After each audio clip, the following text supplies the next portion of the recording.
തോരും മുംബൈയിലാണെങ്കിൽ സ്വത്തിന് വേണ്ടി അലീനയെ ചേർത്ത് പിടിച്ച റീത്ത. അങ്ങനെ പ്രിയ പ്രേക്ഷകരെ, പ്രിയ കൂട്ടുകാരെ, മഴ തോരും മുംബൈയിൽ നമുക്ക് ഇനി കാണാനായിട്ട് കഴിയുന്നത് എന്ന് പറയുന്നത് വളരെ വലിയ സംഭവവികാസങ്ങളാണ് എന്ന് കാണാനായിട്ട് സാധിക്കും. അപ്പോൾ എപ്പിസോഡിലേക്ക് കിടക്കുകയാണെങ്കിൽ, സ്റ്റാൻലി തൻ്റെ വീട്ടിലെ അധികാരം അലീനയ്ക്ക് കൈമാറുകയാണല്ലോ. ഇതേ സമയമാണെങ്കിൽ നമ്മുടെ പൗലോസും കൂട്ടാളികളും അതിൽ അസ്വസ്ഥരാണ് എന്ന് കാണാനായിട്ട് കഴിയും. അപ്പോഴാണെങ്കിൽ നമ്മുടെ പൗലോസിൻ്റെ അടുത്ത് സ്റ്റാൻലി പറഞ്ഞു വെക്കുന്നുണ്ട്, തൻ്റെ മകളെ യാതൊരു ആവശ്യമില്ലാതെ ബുദ്ധിമുട്ടിക്കരുതെന്നും അവൾക്ക് വേണ്ടതെല്ലാം ചെയ്തു കൊടുക്കണമെന്നും അവൾ പറയുന്നത് അനുസരിക്കണമെന്നും പറയുന്നത് കാണാൻ സാധിക്കും. ഇതേ സമയമാണെങ്കിൽ നമ്മുടെ പൗലോസ് ഒന്ന് മിണ്ടാതെ നിൽക്കുമ്പോൾ, അവളെ അനുസരിക്കാൻ മടിയാണെങ്കിൽ നിനക്ക് പോകാവുന്നതാണ് പൗലോസെ. നിന്നെ ഞാൻ ഈ പ്രാവശ്യം തടഞ്ഞു നിർത്താനായിട്ട് ഉദ്ദേശിക്കുന്നില്ല എന്ന് പറയുന്നത് കാണാൻ സാധിക്കും. അപ്പോഴാണെങ്കിൽ നമ്മുടെ പൗലോസാണെങ്കിൽ അവിടെ നിന്ന് പോവുകയാണ്. പപ്പ, കർശനമായിട്ടൊന്നും പൗലോസേട്ടനെ വിലക്കേണ്ടതില്ല. ഞാൻ കാര്യങ്ങൾ പറഞ്ഞ് മനസ്സിലാക്കാൻ ശ്രമിക്കാമെന്ന് അലീന പറയുകയാണ് എന്ന് കാണാൻ കഴിയുന്നുണ്ട്. തുടർന്ന് നമ്മുടെ അലീന പൗലോസിൻ്റെ അടുത്ത് പോയി സംസാരിക്കുന്നുണ്ട്. പൗലോസേട്ടാ, ഞാൻ കാര്യം നിയന്ത്രിക്കാൻ പറഞ്ഞത് വേറെ ഒന്നുകൊണ്ടുമല്ല. ഇവിടെ നടക്കുന്ന പല ചതികളും പല കള്ളത്തരങ്ങളും ഇല്ലാതാക്കാൻ വേണ്ടിയാണ്. പൗലോസേട്ടൻ നല്ലൊരു പാചകക്കാരനാണ്, നല്ലൊരു മനുഷ്യനാണ്, അതൊക്കെ എനിക്കറിയാം. പക്ഷേ പൗലോസേട്ടൻ ചില കള്ളത്തരങ്ങൾ കാണിക്കുന്നുണ്ട്. അത് അവസാനിപ്പിക്കണമെന്നാണ് ഞാൻ പറഞ്ഞത്.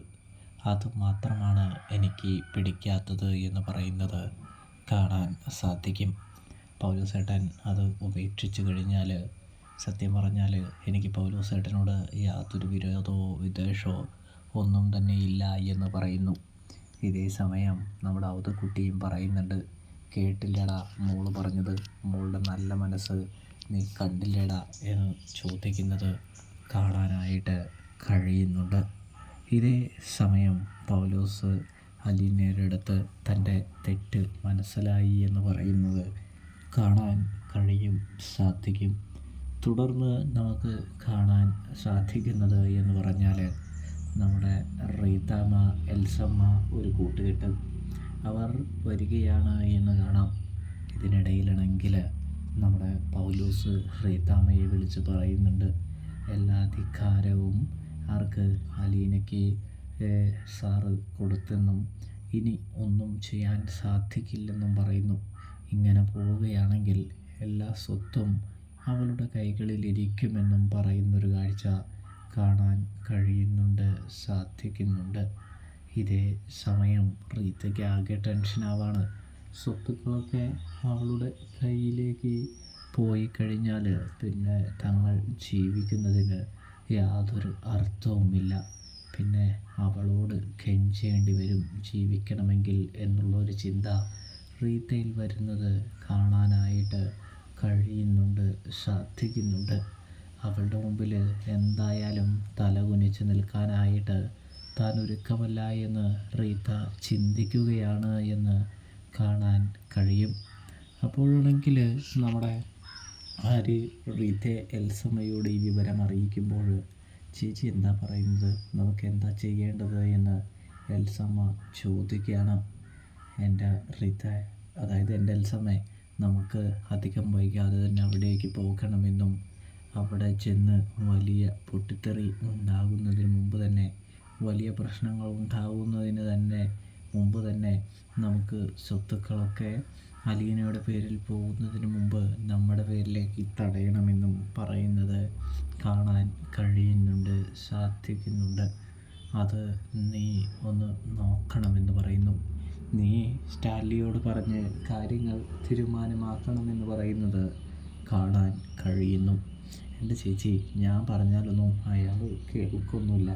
അയാളുടെ സ്വത്തല്ലേ, അയാളുടെ ഇഷ്ടമല്ലേ എന്ന് ചോദിക്കുമ്പോൾ സ്വത്തൊക്കെ അയാളുടെ ആയിരിക്കാം, പക്ഷേ നിങ്ങൾക്കും കൂടി അവകാശപ്പെട്ടതാണ് എന്ന് പറയുന്നു. നിങ്ങൾ അയാളുടെ യഥാർത്ഥ ഭാര്യയും മക്കളുമാണ് എന്ന് പറയുന്നു, അല്ലാതെ വഴിതെറ്റി വന്നതല്ല എന്ന് പറയുന്നതും കാണാനായിട്ട് കഴിയുന്നുണ്ട്. അതിനെല്ലാം പുറമേണെങ്കിൽ നമുക്ക് കാണാൻ സാധിക്കുന്നത് എന്ന് പറഞ്ഞു കഴിഞ്ഞാൽ, നമ്മുടെ അലീനയ്ക്ക് എല്ലാ സ്വത്തുക്കളും നൽകിയാൽ മാത്രമേ ഈ പ്രശ്നത്തിനൊരു പരിഹാരം കാണാൻ കഴിയുള്ളൂ എന്ന് ഔദക്കുട്ടി ആരോട് പറയുന്നു? നമ്മുടെ സ്റ്റാലിയോട്, അതാ ലാലിച്ചനോട് പറയുകയാണ്. ഇതേ സമയം ലാലിച്ചനാണെങ്കിൽ അതിനെക്കുറിച്ച് തീരുമാനിക്കാനായിട്ട് ഒരുങ്ങുകയാണ് എന്ന് കാണാൻ സാധിക്കും. ലാലിച്ചൻ തീരുമാനിക്കുന്നത് വേറൊന്നിനും വേണ്ടിയല്ല, അലീനയെ എങ്ങനെയെങ്കിലും ഇവിടെ പിടിച്ചു നിർത്തണം, തൻ്റെ മകളായി നിർത്തണം. അതിനു വേണ്ടിയാണ് എന്ന് കാണാൻ സാധിക്കും. അതുകൊണ്ട് തന്നെ അലീനയുടെ പേരിൽ സ്വത്തുക്കളൊക്കെ പതിയെ മാറ്റിവെക്കാനായിട്ട് തുടങ്ങുകയാണ് നമ്മുടെ സ്റ്റാൻലി എന്ന് കാണാം. അപ്പോഴാണ് ഈ റീത്തയൊക്കെ സ്വത്തിന് വേണ്ടി വരുന്നത്. ഇതേ സമയം സ്റ്റാൻലി പറയുന്നുണ്ട്, എൻ്റെ പേരിൽ യാതൊരു സ്വത്തോ കാര്യങ്ങളോ ഒന്നും തന്നെയില്ല. സ്വത്തുക്കളൊക്കെ എൻ്റെ മോളായ അലീനയുടെ പേരിലാണ്. ഇനി അവൾ കനിയണം, നിങ്ങൾക്ക് പൈസയും കാര്യങ്ങളൊക്കെ വേണമെങ്കിൽ, പൈസയൊക്കെ മാസം തരണമെങ്കിൽ എന്ന് പറയുമ്പോൾ റീതാമ്മ ആകെ പെട്ടുപോവുകയാണ്. താൻ പേടിച്ചത് തന്നെ സംഭവിച്ചല്ലോ എന്ന ചിന്തയാണ് റീതാമ്മയുടെ ഉള്ളിലെന്ന് കാണാനായിട്ട് സാധിക്കും പ്രേക്ഷകരെ. ഇതേ സമയം റീത്തയുടെ മുൻപിൽ വേറൊരു വഴിയില്ല എന്ന് പറയുന്നു. അതായത് അലീനയുടെ മുൻപിൽ താഴ്ന്നു കൊടുക്കാതെ, അലീനയുടെ ആവശ്യങ്ങൾ അംഗീകരിക്കാതെ തനിക്കിനി മുന്നോട്ട് പോകാൻ കഴിയില്ല എന്ന് തിരിച്ചറിയുന്ന റീത്തയാണെങ്കിൽ എന്ത് ചെയ്യുന്നുണ്ട്? അലീനയോട് സ്നേഹം കാണിച്ച്, സ്വത്തിനു വേണ്ടി സ്നേഹം കാണിച്ചു തുടങ്ങുകയാണ് എന്ന് കാണാൻ സാധിക്കും. അത് എത്രത്തോളം സ്നേഹമാണെന്നൊക്കെ കണ്ടു തന്നെ കാണണം കേട്ടോ.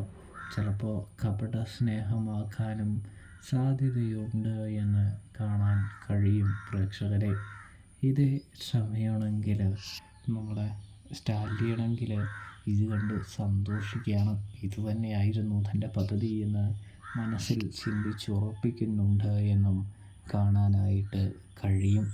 അപ്പോൾ എന്തായാലും കള്ളത്തരത്തിന് വേണ്ടിയാണെങ്കിലും അലീനയെ നമ്മുടെ റീത്ത സ്നേഹിച്ചു തുടങ്ങുന്നു.